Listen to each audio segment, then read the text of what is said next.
ಆತ್ಮೀಯ ವೀಕ್ಷಕರೇ, ತಮ್ಮೆಲ್ಲರಿಗೂ ಸ್ವಾಗತ. ಹಿಂದಿನ ಈ ಒಂದು ವಿಡಿಯೋದಲ್ಲಿ ಕರ್ನಾಟಕ ರಾಜ್ಯ ಸರ್ಕಾರಿ ನೌಕರರ ತುಟ್ಟಿ ಭತ್ಯೆ, ತುಟ್ಟಿ ಪರಿಹಾರದ ಕುರಿತು ಒಂದು ಲೇಟೆಸ್ಟ್ ಅಪ್ಡೇಟನ್ನು ತಮ್ಮೊಂದಿಗೆ ಶೇರ್ ಮಾಡ್ತಾ ಇದ್ದೀರಿ.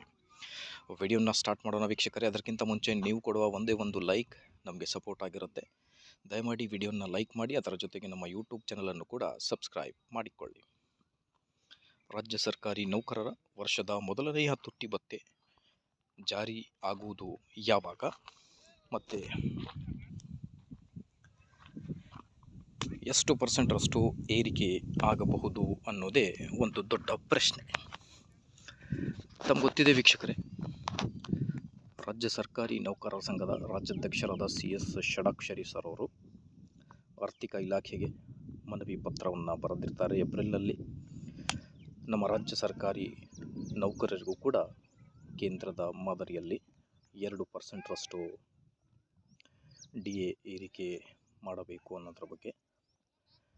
ಹಾಗಾಗಿ ಈಗ ಕರ್ನಾಟಕ ರಾಜ್ಯ ಸರ್ಕಾರಿ ನೌಕರರಿಗೆ ಜನವರಿ 1ರಿಂದ ಪೂರ್ವಾನ್ವಯವಾಗುವಂತೆ ಎಷ್ಟು ಪರ್ಸೆಂಟರಷ್ಟು DA ಏರಿಕೆಯಾಗಬಹುದು ಅನ್ನೋದೇ ಒಂದು ಪ್ರಶ್ನೆ ಆಗಿರುತ್ತೆ.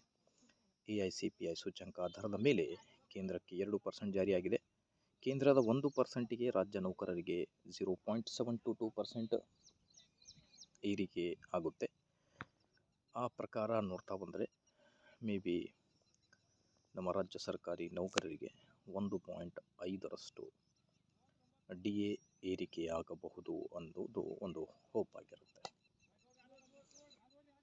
ಅದರ ಜೊತೆಗೆ ಕರ್ನಾಟಕ ರಾಜ್ಯ ಸರ್ಕಾರಿ ನೌಕರರ ಹಳೆ ಪಿಂಚಣಿ ಯೋಜನೆ NPS to OPS ಇದು ಕೂಡ ಬಹಳನೇ ಇಂಪಾರ್ಟೆಂಟ್ ಆಗಿರುತ್ತೆ ವೀಕ್ಷಕರೇ. ಸರ್ಕಾರಿ ನೌಕರರು ಕುತೂಹಲದಿಂದ ಕಾಯ್ತಾ ಇದ್ದಾರೆ ಯಾವಾಗ OPS ಜಾರಿಯಾಗಬಹುದು ಅನ್ನೋದ್ರ ಬಗ್ಗೆ. ಸೊ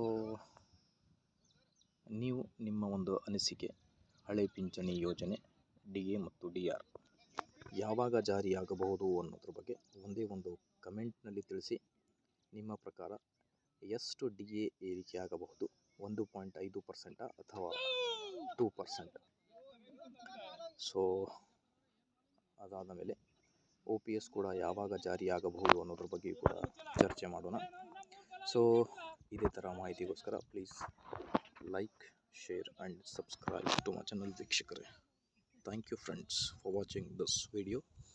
ಇಫ್ ಪಾಸಿಬಲ್ ಕಮೆಂಟ್ ಮಾಡಿ ಎಷ್ಟು ಪರ್ಸೆಂಟ್ DA DR ಏರಿಕೆ ಆಗಬಹುದು ಮತ್ತು OPS ಯಾವಾಗ ಜಾರಿಯಾಗಬಹುದು. Thank you friends.